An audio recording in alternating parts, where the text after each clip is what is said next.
அள்ள அள்ள குறையாதது அட்சய பாத்திரம். அது நமக்கு தெரியும், கேள்விப்பட்டிருக்கிறோம். ஆனால் போட போட நிரம்பாத ஒரு பாத்திரம் உண்டு. அது என்ன தெரியுமா? நம்மள பல பேர்கிட்ட அந்த பாத்திரம் உண்டு. அதுதான் பேராசை அப்படிங்கிற பாத்திரம். அதை நிறைவு செய்யவே முடியாது. பேராசையை பற்றி சுஃபி இலக்கியத்தில் ஒரு பிரபலமான கதை உண்டாம். அதை ஒரு பெரியவர் எடுத்து சொல்லியிருக்கிறார். ஒரு மன்னர் நகர்வலம் போயிட்டு இருக்கார். ஒரு பிச்சைக்காரன் மன்னர் எதிரில் வரான். பிச்சை போடுவோங்கிறான். என்னுடைய அமைதியை கெடுக்காதே போங்கிறார் மன்னர். அவன் சிரிக்கிறான். அரசே, உங்களுடைய அமைதி கெடக்கூடிய நிலையில் இருந்தா அதுக்கு பேர் அமைதியே கிடையாது அப்படின்னு நானா. எதிரில் நிற்கிறது வெறும் பிச்சைக்காரன் இல்லை, யோகி அப்படிங்கிறத மன்னர் புரிஞ்சுக்கிட்டார். துறவியே, உங்களுக்கு என்ன வேணும்னாலும் கேளுங்க, கொடுக்குறேன்னாராம். அந்த துறவி மறுபடியும் சிரிக்கிறார். அரசே, உங்களால் முடியாததையெல்லாம் கொடுக்க முடியும்னு சத்தியம் செய்யாதீங்க அப்படின்னார். மன்னருக்கு கோபம் வந்துட்டுது. என்ன இவர் இப்படி சொல்றாரு அப்படின்னு நினைச்சார். நகர்வலத்தை பாதையிலேயே நிறுத்தினார். வாங்க அரண்மனைக்குன்னார். துறவியை அழைச்சிக்கிட்டு அரண்மனைக்கு வந்துட்டார். துறவி தன்கிட்ட இருந்த பிச்சை பாத்திரத்தை நீட்டினார். இது நிறைய எனக்கு பொற்காசுகள் வேணும் அப்படின்னாராம். அவ்வளவுதானா, இது ஒரு பெரிய காரியமா அப்படின்னு கையை தட்டினாராம் மன்னர். ஒரு பெரிய தாம்பாளம் நிறைய பொற்காசுகள் சேர்ந்தது. அதை அள்ளி போட்டார். போட போட அந்த பிச்சை பாத்திரம் நிரம்பவே இல்லை. பொற்காசுகள் போட போட அவ்வளவே உள்ள வாங்கிக்கிட்டே இருக்குது. அரசாங்க கஜானாவே காலி ஆயிட்டுது. மூட்டை மூட்டையா பொற்காசுகளை கொட்டி பார்த்துட்டாங்க. அது முழுங்கிக்கிட்டே இருக்குது. கடைசி வரைக்கும் அந்த பிச்சை பாத்திரம் நிரம்பவே இல்லை. அரசர்கிட்ட இருந்த கர்வம் போயிட்டுது. அப்படியே பொத்துன்னு துறவி காலில் விழுந்தார். அப்போ அந்த துறவி சொன்னாராம், மன்னா, இந்த பிச்சை பாத்திரத்தை உங்களால் மட்டும் இல்லை, வேற யாராலையும் நிரப்ப முடியாது. அதுக்கு என்ன காரணம்னா, இது சாதாரண பிச்சை பாத்திரம் இல்லை, பேராசைகளோட வாழ்ந்து செத்து போன ஒரு மனிதனின் மண்டை ஓடுது அப்படின்னாராம். பாருங்க, இதுதான் அந்த சுஃபி இலக்கிய கதை. செத்த பிறகும் நிறைவு இல்லைன்னா அது எப்பேற்பட்ட பேராசையா இருக்கும்னு யோசிச்சு பார்த்துங்க. நம்மால் ஒருத்தர் கல்யாணம் பண்ணிக்க பொண்ணு பார்த்துக்கிட்டு இருந்தார். அழகு, அறிவு, படிப்பு எதுவும் தேவையில்லை, பணம் மட்டும் இருந்தா போதும் அப்படின்னு பார்க்குறவங்க கிட்ட எல்லாம் சொல்லி வச்சார். ரொம்ப நாளைக்கு அப்புறம் ஒரு பணக்காரர் கிடைச்சார். அவர் சொன்னார், இதை பாருங்க, எனக்கு 20 வயசுல ஒரு மகள், அவளை நீங்க கல்யாணம் பண்ணிக்கிட்டா 2 லட்சம் பணம் கொடுப்பேன். 25 வயசுல ஒரு பொண்ணு, அவளை கல்யாணம் பண்ணிக்கிட்டா 2.5 லட்சம் தருவேன். 30 வயசுல ஒரு பொண்ணு இருக்கா, அவளை கல்யாணம் பண்ணிக்கிட்டா 3 லட்சம் தருவேன். என்ன சொல்ற அப்படின்னாராம். இவன் கொஞ்ச நேரம் யோசிச்சு பார்த்துருக்கான். அதுக்கப்புறம் மெதுவாக அவரை நிமிர்ந்து பார்த்து, ஏன் சார், உங்ககிட்ட 50 வயசுல ஏதாவது பொண்ணு இருக்கா அப்படின்னு கேட்டானா. ஒரு பெரிய காடு. அந்த காட்டுக்கு மத்தியில் ஒரு ஆசிரமம். அங்கே ஒரு முனிவர் இருந்தார். பல இடங்கள்லேருந்து வர்ற குழந்தைகளுக்கு அவர் பாடம் சொல்லி கொடுத்துக்கிட்டு இருக்கிறார். ஏழை பணக்காரர் அப்படிங்கிற வித்தியாசம்லாம் கிடையாதுங்க. எல்லாரும் அவர்கிட்ட தங்கள் பிள்ளைகளை அனுப்பி வச்சாங்க. மன்னர்களுடைய பிள்ளைங்க கூட அங்கே அவர்கிட்ட தான் படிக்கிறதுக்கு வருவாங்க. ஆனால் அந்த முனிவரை பொறுத்த வரைக்கும் எல்லா பிள்ளைங்களும் ஒன்று தான். இது யார் வீட்டு பிள்ளைன்னெல்லாம் பார்க்க மாட்டார், எல்லாரும் சமம். மாணவர்கள்லாம் அங்கேயே மாத கணக்கில் வருஷ கணக்கில் தங்கி இருந்து பாடம் கற்றுக்கிட்டு போகிறது வழக்கம். அவராக பார்த்து போன்னு சொல்கிற வரைக்கும் அங்கேயே இருக்கணும், படிக்கணும். குருகுல வாசம். ஒரு சமயம் ஒரு ராஜகுமாரனும் அவர்கிட்ட படிச்சுக்கிட்டு இருந்தான். அவனுக்கு ஒரு 15 வயசு இருக்கும். சில வருஷம் கழித்து இந்த முனிவர் தன்கிட்ட இருக்கிற மாணவர்களுக்கெல்லாம் பரீட்சை வச்சார். அவங்களுடைய அறிவு முதிர்ச்சியை கணிக்கிறதுக்காக பல சோதனைகள்லாம் வச்சார். ஒவ்வொருத்தராக பார்த்து, இனிமேல் நீங்கள் உங்கள் வீட்டுக்கு போகலாம் அப்படின்னு சொல்லி அனுப்பி வச்சுக்கிட்டு இருக்கிறார்.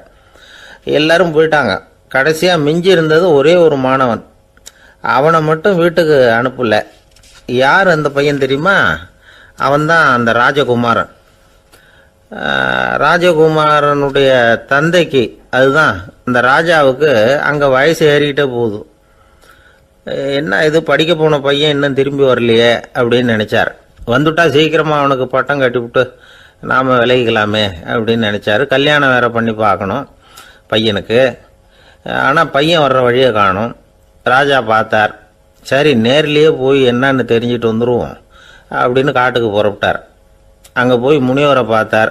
முனிவர் இவரை அன்பாக வரவேற்று உட்கார வச்சார். அதுக்கப்புறம் ராஜா மெதுவா, எல்லாரையும் வீட்டுக்கு அனுப்பி வச்சுட்டீங்களாமே, ஏன் பிள்ளைய மட்டும் அப்படின்னு சொல்லி மெதுவாக இழுத்தார்.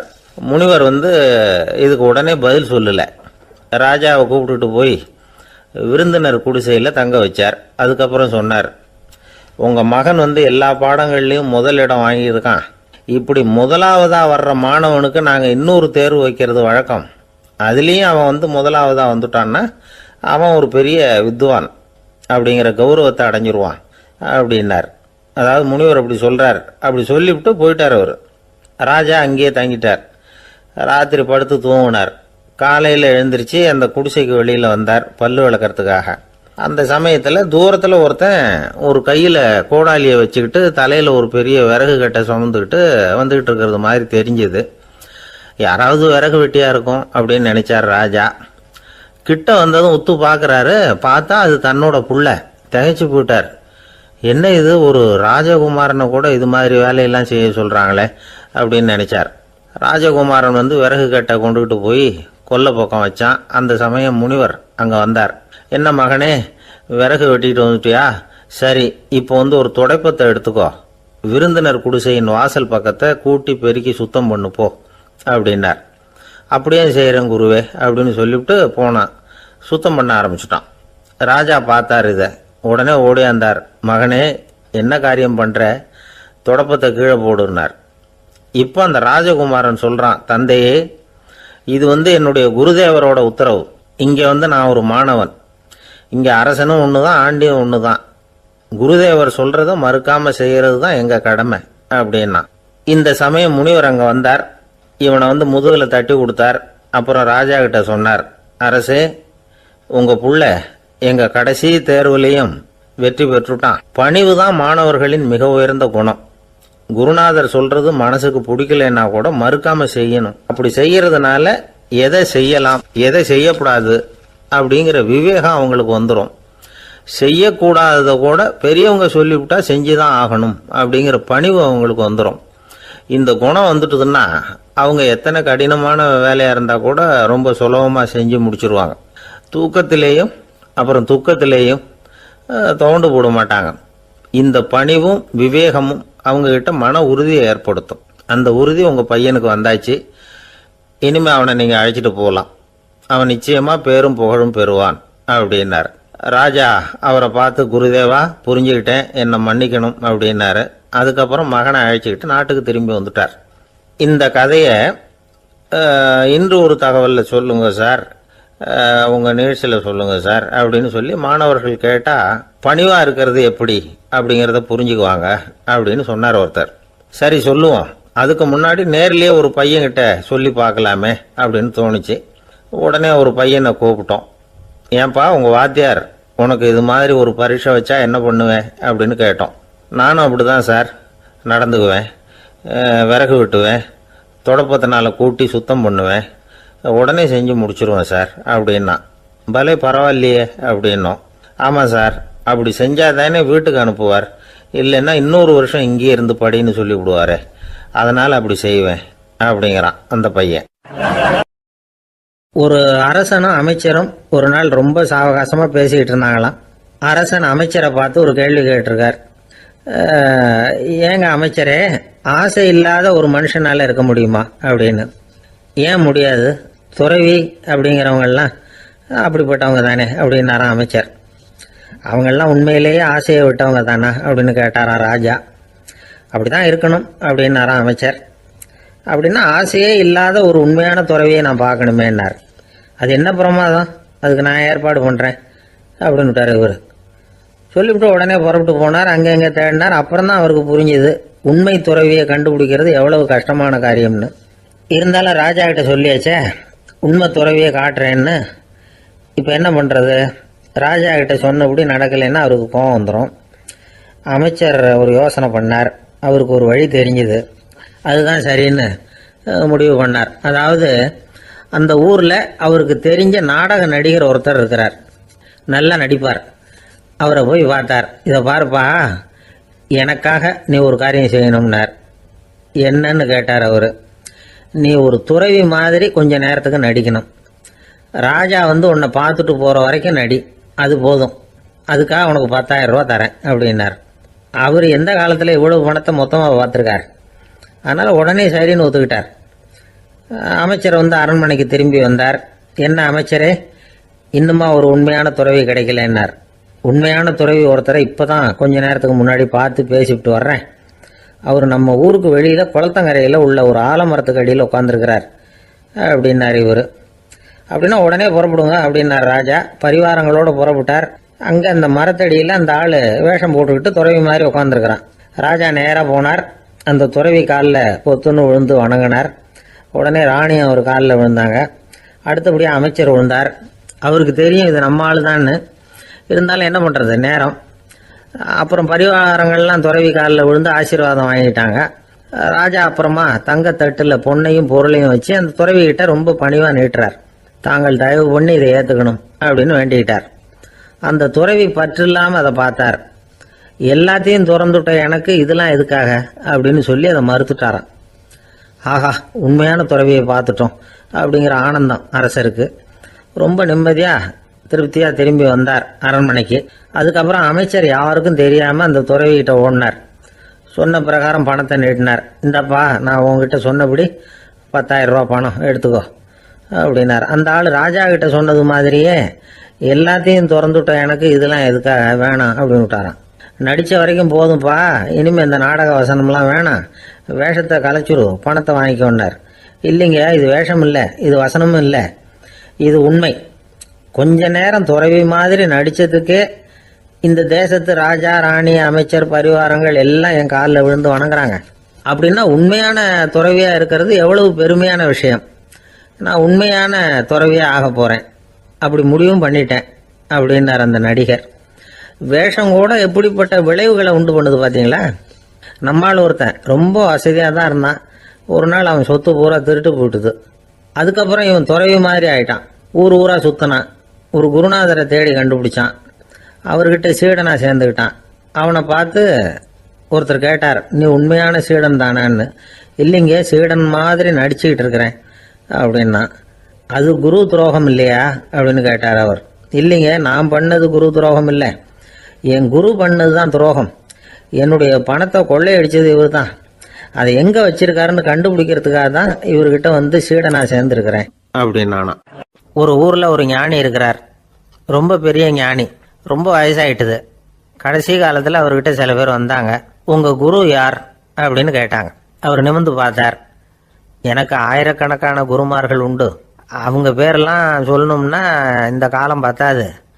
ஆனால் முக்கியமான ஒரு 3 பேரை பற்றி மட்டும் உங்களுக்கு சொல்கிறேன் அப்படின்னாராம்.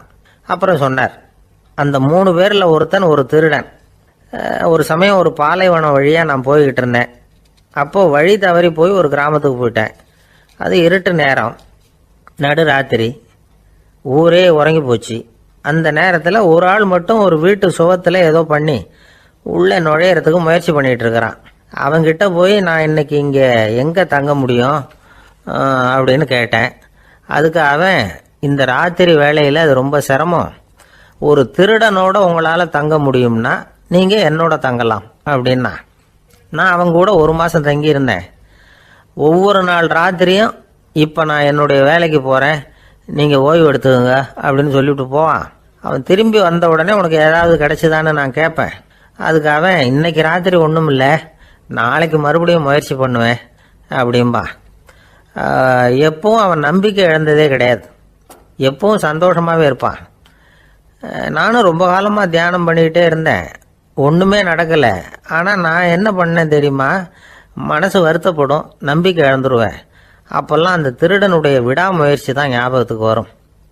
அதனால் அந்த திருடன் எனக்கு ஒரு குரு. என்னுடைய 2வது குரு யாருன்னா அது ஒரு நாய். இது எப்படின்னா, ஒரு சமயம் எனக்கு ரொம்ப தாகமாக இருந்தது. ஒரு நதியை நோக்கி போய்கிட்டு இருந்தேன். அப்போ ஒரு நாயும் வந்தது. அதுக்கும் தாகம். ஓடி வந்து ஆற்றை பார்த்தது. அதோட நிழல் வந்து ஆற்றுல தெரிஞ்சுது. அதை பார்த்ததும் பயந்துட்டுது. அதாவது அது தன்னுடைய சொந்த உருவத்தையே கண்டு பயந்தது. அதை பார்த்து குறைக்குது, திரும்பி ஓடிச்சு. ஆனால் அதுக்கு தாகம் அதிகமாக இருந்ததுனால அது மறுபடியும் திரும்பி வந்தது. பார்த்தா மறுபடியும் தண்ணியில் நாயோட உருவம் தெரியுது. இப்படி சில தடவை பண்ணிச்சு. இருந்தாலும் கடைசியில் தண்ணியில் குதிச்சுட்டுது துணிஞ்சி. இப்படி குதித்த உடனே அதோட உருவமும் மறைஞ்சுட்டுது. இதை பார்த்தேன்.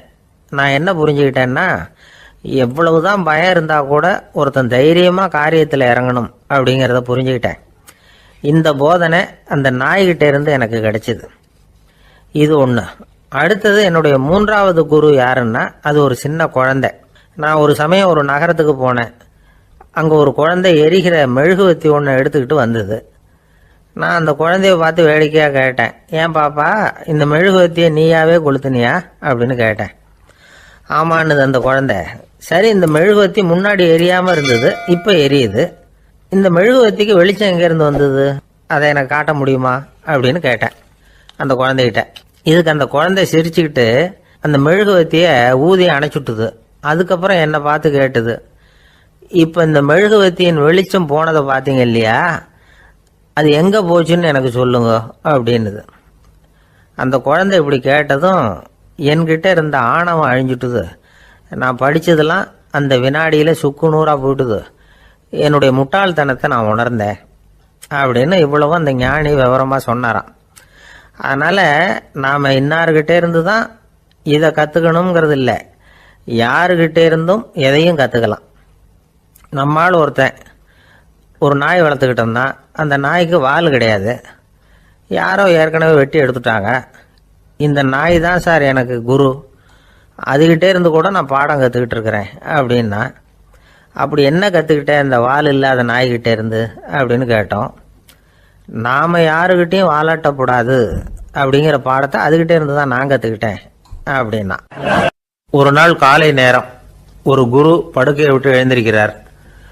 உடனே சீடர்களை பார்த்து எல்லாரும் இப்படி வாங்கங்கிறார். எல்லாரும் வர்றாங்க வேகமாக. என்னங்க வேணும் உங்களுக்கு அப்படிங்கிற மாதிரி எல்லாரும் குருவை பார்த்தாங்க பயபக்தியோட. குரு அந்த சீடர்களை பார்த்து, இதை பாருங்கள், இப்போ நான் ஒரு சிக்கலான விவகாரத்தில் மாட்டிக்கிட்டு இருக்கிறேன், அதை நீங்கள் தீர்த்து வச்சா நல்லதுன்னார். சீடர்களுக்கு ஒன்றும் புரியல. என்ன இது இவர் இப்படி சொல்கிறாரு, நமக்குள்ள எல்லா விவகாரங்களையும் தீர்த்து வைக்கிறவர் நம்ம குருநாதர், அவருடைய விவகாரத்தை நாம் தீர்த்து வைக்கிறதா, ஆச்சரியமாக இருக்குதே, குருநாதருக்கே சிக்கலா அப்படின்னு யோசனை பண்ண ஆரம்பித்தாங்க. இருந்தாலும் ரொம்ப பணிவாக கேட்டாங்க, சுவாமி உங்களுக்கே சிக்கலா, இந்த உலகத்து சிக்கல்களுக்கும் சிரமங்களுக்கும் அப்பாற்பட்டவர் அல்லவா தாங்கள், அப்படிப்பட்ட உங்களுக்கு சிக்கல்னா அது எப்படி அப்படின்னாங்க. எனக்கு ஏற்பட்டிருக்கிற சிக்கல் அவ்வளவு பெருசு, ரொம்ப பெரிய விவகாரம் அது அப்படின்னார் குரு. கொஞ்சம் விவரமாக சொல்லுங்க அப்படின்னாங்க இவங்க. இப்போ அந்த குரு விவரத்தை சொன்னார். அதாவது நேற்று ராத்திரி நான் ஒரு கனவு கண்டேன். அந்த கனவுல நான் ஒரு பட்டாம்பூச்சியாக மாறிட்டேன். அப்படி மாறி ஒவ்வொரு மலராக பறந்து போய் உட்காந்து தேன் சாப்பிட்டேன் அப்படின்னார். சீடர்கள் இதை கேட்டதும் ரொம்ப திகைச்சு போயிட்டாங்க. என்ன இது, இது ஒரு பெரிய பிரச்சனையா, ஒரு சாதாரண கனவு கண்டதுக்காகவா இந்த காலை வேளையில் நம்மளையெல்லாம் குருநாதர் இவ்வளவு அவசரமாக கூப்பிட்டுருக்கார் அப்படின்னு நினைச்சாங்க. இருந்தாலும் கேட்டாங்க, இதில் என்ன சிக்கல் சுவாமி, கனவுங்கிறது எல்லாருக்கும் வரத்தானே செய்யும் அப்படின்னார் ஒரு சீடர். சீடர்களே, பிரச்சனை அது இல்லை. நான் இன்னைக்கு காலையில் கண்ணு முழிச்சு பார்த்தப்போ நான் நானாக மறுபடியும் மாறிட்டேங்கிறத தெரிஞ்சுக்கிட்டேன். இதில் சிக்கல் என்னன்னா, இப்போ அந்த பட்டாம்பூச்சி தான் நானா ஆயிட்டதாக கனவு கண்டுகிட்டு இருக்கா அப்படிங்கிறது தான். ஒரு மனுஷன் பட்டாம்பூச்சி ஆகிறதாக கனவு காண முடியுங்கிறப்போ அந்த பட்டாம்பூச்சியும் மனுஷனா ஆகிறதாக கனவு காண முடியும் இல்லையா? இப்போ எனக்கு யதார்த்த நிலை தெரியணும், எது நிஜம்னு தெரியணும். நேற்று ராத்திரி நான் கண்டது கனவா, அல்லது இது பட்டாம்பூச்சி கண்டுகிட்டு இருக்கிற கனவா? இதுதான் குரு கேட்ட கேள்வி. இதை கேட்டதும் சீடர்கள் ரொம்ப குழம்பி போயிட்டாங்க. சுவாமி, இது வரைக்கும் நாங்கள் தூங்குறப்ப பார்க்கறது கனவுன்னும் மூழ்கிட்டு இருக்கிறப்ப பார்க்கறது நனவுன்னு நம்பிக்கிட்டு இருக்கிறோம். இப்போ எங்களை ரொம்ப குழப்பிட்டீங்க, இதுக்கு பதில் சொல்ல எங்களுக்கு சக்தி இல்லை அப்படின்னு சொல்லிவிட்டாங்களாம். அதுக்கப்புறம் அந்த குரு சொன்னாராம், நினைவு தான் முக்கியமான அம்சம். முடிவு கட்டம்னா பகலின் நினைவுகளை விட இரவின் கனவுகளே ரொம்ப உண்மை. ஒருத்தன் தூங்க போனால் தூங்கிக்கிட்டே இருந்தால் அவன் காணும் கனவு பொய்ங்கிறத அவன் உணர மாட்டான். ஒவ்வொரு கனவும் காணும் பொழுது அது ரொம்ப உண்மையாக தான் தெரியுது. ஒரு கனவு கூட உண்மை இல்லைன்னு கனவுல தோன்றுவதே இல்லை அப்படின்னார் குரு. அகில வாழ்வு அத்தனையும் சொற்பனம் கண்டாய் அப்படிங்கிறார் தாயுமானவர். ஆகையினால நம்ம கனவுலேருந்து நாம் என்னைக்கு முழிச்சிக்க போகிறோம் அப்படிங்கிறது தான் ஒரு முக்கியமான கேள்வி. ஒருத்தர் வந்தார், காலில் கட்டோடு வந்தார். என்னங்க காலில் கட்டுன்னு? சார், நேற்று ராத்திரி தூக்கத்தில் எங்கள் வீட்டு கூரையில் ஏணியை சாத்தி வச்சு இறங்கினப்போ வழுக்கி விழுந்து காலை உடச்சிக்கிட்டேன்னார். உங்கள் வீட்டில் தான் ஏணியே கிடையாது சார் அப்படின்னு. உண்மைதான் சார், நான் கீழே விழுந்து முழிச்சுக்கிட்டதுக்கு அப்புறம் தானே ஏணி இல்லைங்கிறது எனக்கு ஞாபகம் வந்தது அப்படின்னார். ஒரு ஊரில் ஒரு பெரிய ஞானி இருந்தார். அவர் படுக்கையில் இருந்தார். இன்னும் கொஞ்ச நேரம்தான் அவர் இந்த உலகத்தில் இருக்க போகிறார். அவரை சுற்றி ஏகப்பட்ட கூட்டம். ஏற்கனவே அவருடைய உபதேசங்களை கேட்டவங்க பல பேர் வந்து அவரை சுற்றி நிற்கிறாங்க. அந்த ஞானி மெதுவாக கண்ணை திறந்து பார்க்குறார். எல்லாரும் அவருடைய கடைசி வார்த்தையை கேட்கறதுக்காக அவளோட காத்துக்கிட்டு இருக்கிறாங்க. அந்த ஞானி மெதுவாக பேச ஆரம்பித்தார். நான் என்னுடைய வாழ்நாள் பூராவும் உங்களுக்கு நிறைய போதனைகள் சொல்லிக்கிட்டு இருக்கிறேன். பேரானந்தம், மகிழ்ச்சி, தியானத்தன்மை, இதை பற்றியெல்லாம் சொல்லியிருக்கிறேன். இப்போ நான் வேற ஒரு கரைக்கு போய்கிட்டு இருக்கிறேன். நான் இனிமேல் இந்த கரையில் இருக்க மாட்டேன்.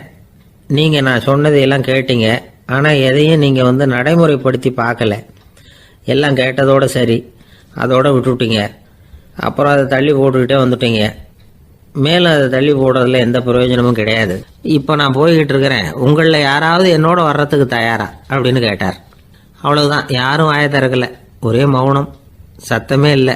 ஒருத்தர் பார்த்துக்கிட்டே நிற்கிறாங்க. அந்த கூட்டத்தில் ஒரு ஆள் அந்த ஞானி கூடவே 40 வருஷத்துக்கு மேலே இருந்திருக்கிறான். அவனும் வாயை திறக்காம இன்னொருத்தன் முகத்தை பார்த்துக்கிட்டே நிற்கிறான்.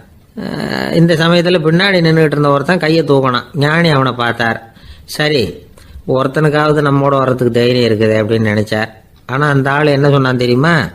ஐயா, நீங்கள் கேட்குறப்போ நான் உடனே எழுந்திருக்கல, கையை மட்டும்தான் தூக்கினேன்.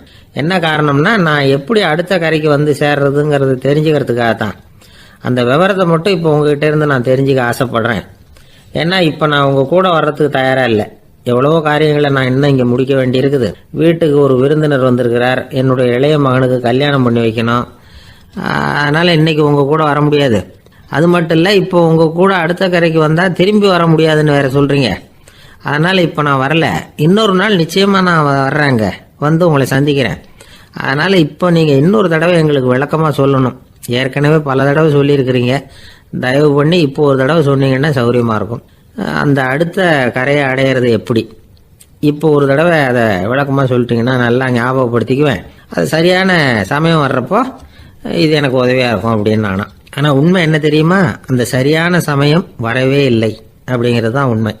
இப்படி அந்த கதை முடியும். இந்த கதை வந்து அந்த ஒரு ஆளுக்கு மட்டும் இல்லை, கிட்டத்தட்ட எல்லாருக்குமே அது பொருந்தும் அப்படிங்கிறாங்க விவரம் தெரிஞ்சவங்க. எல்லாருமே அந்த சரியான தருணத்துக்காக தான் காத்துக்கிட்டு இருக்கிறாங்களாம். அதுக்காக ஜோசியம் பார்க்குறாங்க, கைரேகை பார்க்குறாங்க. நாளைக்கு என்ன நடக்குங்கிற ஆவலில் எல்லாரும் காத்துக்கிட்டு இருக்கிறாங்க. ஆனால் அந்த ஒரு நாள் ஒருபோதும் வரப்போகிறதில்ல.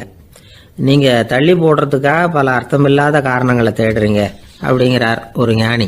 காத்திருக்கிறதுலேயே நம்ம காலம் ஓடி போயிடுது. ஏன்னா இன்னைக்கு நாம் சிந்திக்கிறது நாளைக்கு நாம் சிந்திக்கிறது இல்லை. ஒவ்வொரு நாளும் ஒவ்வொரு மாதிரி போயிடுது. நாளைக்கு மறுநாளை பற்றியே சிந்திக்கிறோம். இப்படியே அது பாட்டுக்கு போயிடும்.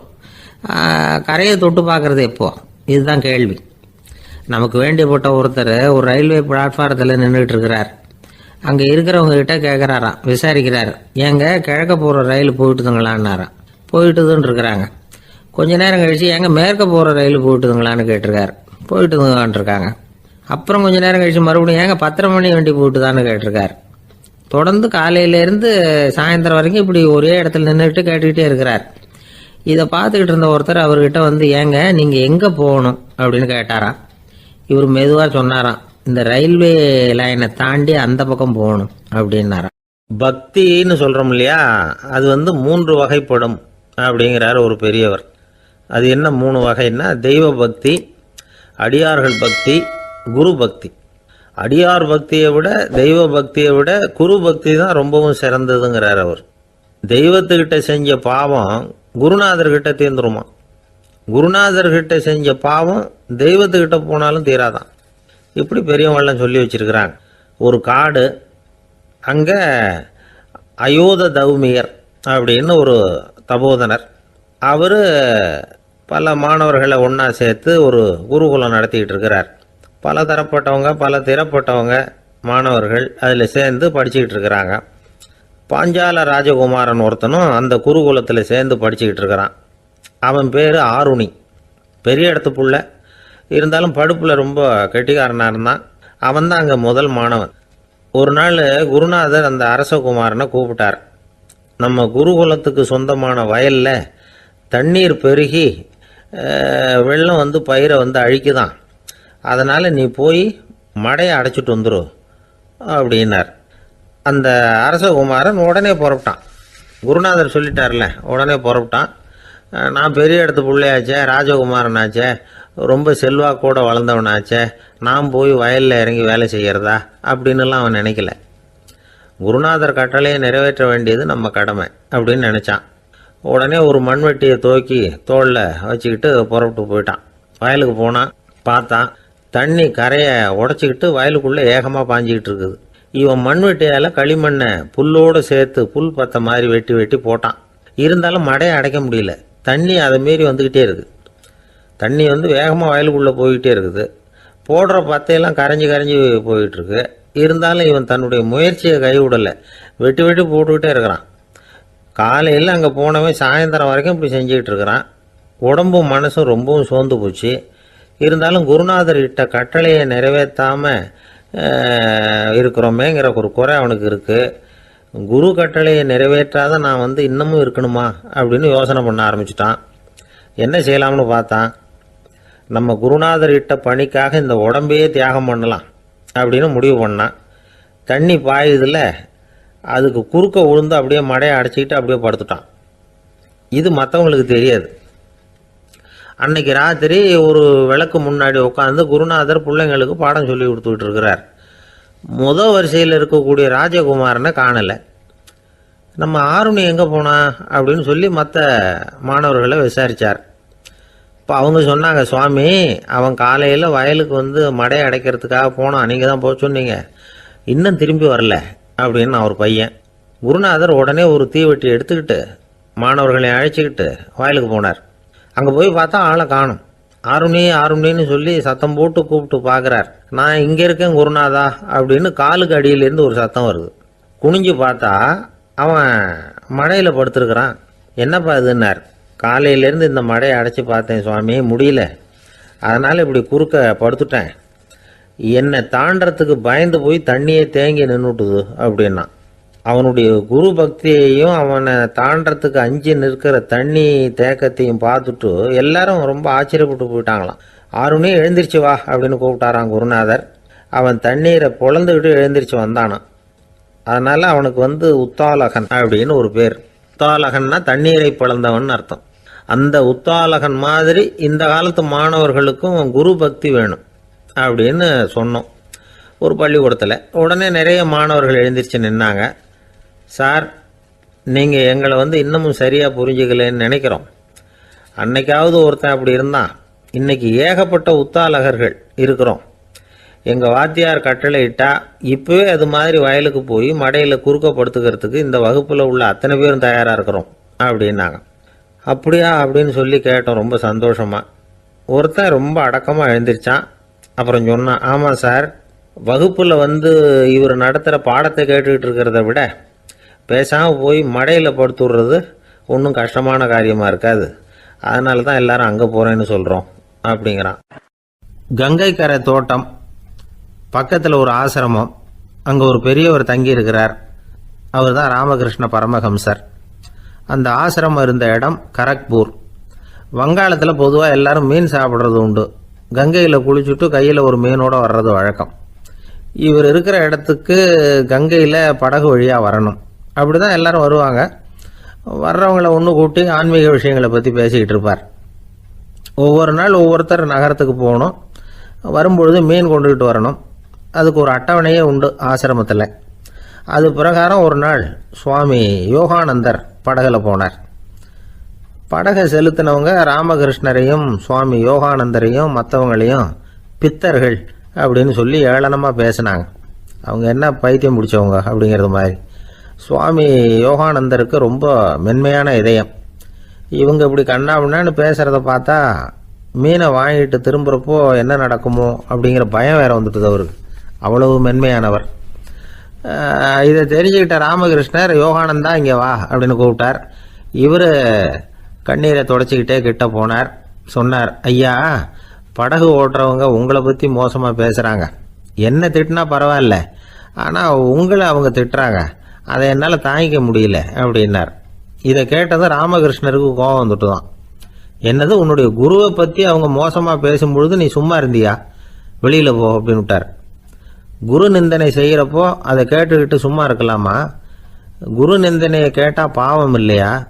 என்னை தூற்றும் போது அவங்க பாவம் செய்கிறாங்க, அதை கேட்டுக்கிட்டு நீ சும்மா இருந்தால் நீயும் பாவம் செய்கிற அப்படின்னாராம். அடுத்த நாள் சுவாமி நிரஞ்சனானந்தர் போக வேண்டிய நாள். இவர் படகுல போகும்பொழுதும் அதே மாதிரி நடந்துதான். அவங்க மோசமாக பேச ஆரம்பித்தாங்க, திட்ட ஆரம்பித்தாங்க. அப்படி கேலி பண்ண ஒருத்தனை இவர் என்ன பண்ணார், பலார்னு கன்னத்தில் அரைஞ்சிட்டார். இன்னொருத்தனை கங்கையில் தூக்கி எறியறதுக்கும் தயாராகிட்டார். அதுக்கப்புறம் அவங்க யாரும் வாயை திறக்கலை. மீன் வாங்கிட்டு வர்றப்பவும் படகுல ஒரே அமைதி, அவ்வளவு பயம் அவங்களுக்கு. ராமகிருஷ்ணர் கூப்பிட்டு விசாரித்தார் என்ன நடந்ததுன்னு.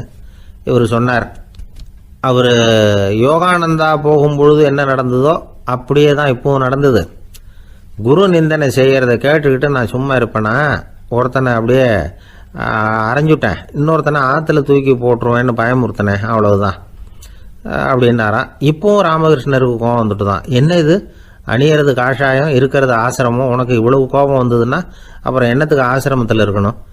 பிரம்மச்சாரி எப்பவும் அமைதியாக இருக்கணும் அப்படின்னு அறிவுரை சொன்னாராம் ராமகிருஷ்ணர். அப்போ இவர் கேட்டாராம், ஏங்க அவருக்கு ஒரு விதமான அறிவுரை சொன்னீங்க, எனக்கு வேற விதமாக அறிவுரை சொல்கிறீங்க, இதில் எது உண்மை அப்படின்னு கேட்டிருக்கார். இதுக்கு ராமகிருஷ்ணர் சொன்ன பதில் என்னன்னா, அட அசடே, சக்கரத்தில் காற்று அதிகமாக இருந்தால் குறைக்கணும், குறைச்சலாக இருந்தால் கூட்டணும். அவன் சாது, அவனுக்கு அதிக உணர்ச்சி தேவை, உனக்கு படபடப்பு அதிகம், உனக்கு பொறுமை தேவை அப்படின்னாராம். இதில் உள்ள கருத்து என்னன்னா, கல்விங்கிறது எப்படின்னா அதை சூழ்நிலைக்கு தகுந்த மாதிரி கற்பிக்கணும். எல்லாருக்கும் ஒரே மாதிரி கற்பிக்கக்கூடாது. கேட்குற ஒரு தகுதி, புரிஞ்சுக்கிற திறமை, இதை பொறுத்து கல்வி அமையணும். ஆரம்ப காலத்தில் ஒரு குரு, அப்போ ஒரு சீடன் இருந்தான். அது வேடிக்கையான குரு, வேடிக்கையான சீடன். ஒரு ஆசிரமம். ஒரு நாள் ஒருத்தன் அவசரமாக அந்த குருவை தேடி வந்திருக்கிறான். என்ன விஷயம்னு விசாரித்தார் குரு. உங்கள் சீடர் என்னை அடிச்சுட்டார் அப்படின்னு புகார் பண்ணானா அந்த ஆள். குரு சீடனை கூப்பிட்டார். அடிச்சியா இந்த ஆளை அப்படின்னு கேட்டாராம். ஆமான் இருக்கான் சீடன். ஏன் அடிச்சே அப்படின்னு கேட்டாராம். இந்த ஆள் உங்களை பற்றி மட்டமாக பேசிவிட்டான், என்னால் அதை தாங்கிக்க முடியல, அதனால தான் அடிச்சுட்டேன் இருக்கான். அப்படி என்ன பேசினா அப்படின்னு கேட்டாராம். உன்னுடைய குருநாதர் இப்போல்லாம் அர்த்தமில்லாமல் பேச ஆரம்பிச்சுட்டார் அப்படின்னு சொல்லிவிட்டான், அதனால தான் அடிச்சுட்டேன் அப்படின்னு நானா. அதுக்காக அடிச்சே அப்படின்னாராம். நான் அதுக்காக அடிக்கல குருவே, இப்பெல்லாம் நீங்கள் அர்த்தமில்லாமல் பேசுகிறதாக அவன் சொல்கிறான், அப்படின்னா இதுவரைக்கும் நீங்கள் அர்த்தத்தோடு பேசின